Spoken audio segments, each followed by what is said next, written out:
அனைவருக்கும் வணக்கம். நமது 52 வார நலவாழ்வு பயணத்தினுடைய 18வது வாரம். இது 19வது வாரம். போன வாரம் எதிர்பாராத சூழ்நிலையில் பதிவு பண்ண முடியல.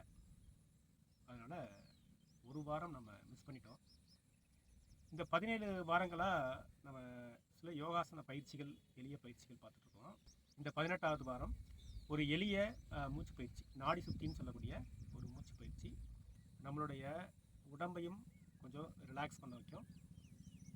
அதே நேரத்தில் நம்மளுடைய மனது கோபமாகவோ ஒரு அக்ரஸிவாகவோ ஒரு குழப்பத்திலேயோ இருக்கக்கூடிய நம்மளுடைய மனதுக்கு ஒரு அமைதியையும் ஒரு தெளிவையும் தரக்கூடிய ஒரு எளிய மூச்சு பயிற்சி, நாடி சுத்தின்னு சொல்கிறது. இந்த மூச்சு பயிற்சியை நம்ம எப்படி செய்யலாம்னு பார்க்கலாம். நம்ம எளிமையாக சமணம் போட்டு சுகாசனத்தில் உட்காரலாம். இல்லை முடிஞ்சவங்க நம்ம ஆண்கள் வலது காலை இடது பக்கமாக போட்டு அர்த்த பத்மாசனத்தில் உட்காரலாம். இன்னும் யோக நிலையில், யோகாசனத்தில், ஆசனங்களில் கொஞ்சம் தேர்ச்சி பெற்றவங்க பத்மாசனத்தில் உட்காரலாம். இல்லை இன்னும் வஜ்ராசனம் பழகணும், அது ரெண்டையும் சேர்த்து ப்ராக்டிஸ் பண்ணிக்கணும்னு நினைக்கிறவங்க வஜ்ராசனத்தில் கூட உட்காரலாம். நான் இப்போது ஒரு கால் மட்டும் க்ராஸ் பண்ணி அர்த்த பத்மாசனத்தில் உட்காந்துருக்கேன். இது உட்காரக்கூடிய முறை நேராக இருக்கணும். நம்மளுடைய முதுகு தண்டுவடம், இடது கையில் சின்முத்திரை, நம்மளுடைய பெருவிரலும் ஆள்காட்டி விரலும் சேர்ந்து இப்படி ஒன்று மேலே ஒன்று டாமினேட் பண்ணக்கூடாது, சும்மா தொட்டு இருக்கணும். இந்த முத்திரை இடது கையில் நம்ம மடியில் வச்சுக்கலாம். வலது கையில் நம்மளுடைய ஆள்காட்டி விரலும் நடுவிரலும் மோதிர விரலும் உள்ளே மடித்து மற்ற இரண்டும் மேலே இருக்கணும், மடிக்காமல். இப்போ இந்த நிலையில் ஒரு பக்கமாக நம்மளுடைய மூச்சு உள்ளே வாங்கி அதுக்கு ஆப்போசிட் சைடு, லெஃப்ட் சைடில் மூச்சு உள்ளே எடுத்தோன்னா நம்ம ரைட் சைடில் வெளிவிடணும், எக்ஸேல்.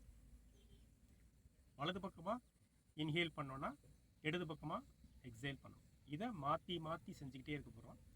இதை ஒரு 20 முறையோ 30 முறையோ 50 முறையோ நம்மளுக்கு நேரம் கிடைக்கக்கூடிய அளவுக்கு, ஆனால் குறைந்தபட்சம் ஒரு 20 முறையாவது செஞ்சால் தான் நமக்கு இதனுடைய பலன் போக போக தெரியும்.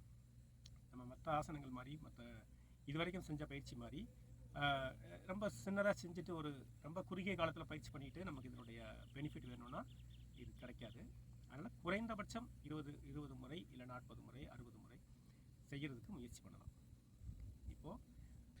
இப்போது என்னுடைய கட்டை விரலால் வலது கையினுடைய வலதுபுறம் இருக்கக்கூடிய நாசி துவாரத்தை மெதுவாக, ரொம்ப ஜென்டிலாக, நம்ம ரொம்ப ப்ரெஸ் பண்ணி வைக்கணும்னு இல்லை, ரொம்ப மெதுவாக க்ளோஸ் பண்ணிவிட்டு இடது பக்கமாக உள்ளே இன்ஹேல் பண்ணணும். நல்லா உள்ளே இன்ஹேல் பண்ணிவிட்டு இடது பக்கத்தை நம்ம மோதிர விரலால் லைட்டாக ரொம்ப ஜென்டிலாக க்ளோஸ் பண்ணிவிட்டு வலது பக்கம் கை விரலை எடுத்துட்டோன்னா நம்ம வலது பக்கமாக மெதுவாக மூச்சை வெளிவிடலாம். இதுதான் ப்ராக்டிஸ். அப்புறம் வலது பக்கமாக உள்வாங்க போகிறோம், இடது பக்கமாக வெளிவிட போகிறோம்.